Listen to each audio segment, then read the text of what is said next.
John 4:23. Yet a time is coming and has now come when the true worshipers will worship the Father in spirit and in truth, for they are the kind of worshipers the Father seeks.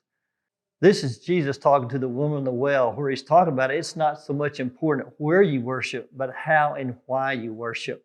He's wanting us to understand it's important that we worship in spirit and in truth. You know, God created us to have in body, mind, and spirit. You know, it's the spirit part of us that really connects the most with God.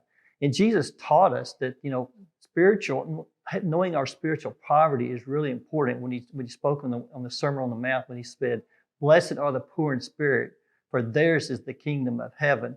We need to know how spiritually poor we are before we can receive and really worship God, because we need to worship Him in spirit and in truth. And that's the second most important thing we need to talk about is worshiping in truth. You know, there is so much untruth and half-truths in the world today. In fact, Jesus said that the Satan enemy, he's the father of lies. And that's how we really get in trouble when we don't believe the truth and seek the untruth that's in the world.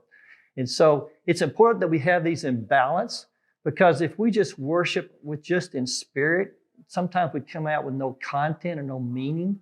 And if we worship only in truth, only with our head knowledge, then we don't get the real change that occurs when we worship with our heart and with our soul and with our spirits. So Jesus is truth. The Word is truth. And so we need to worship with both spirit and in truth.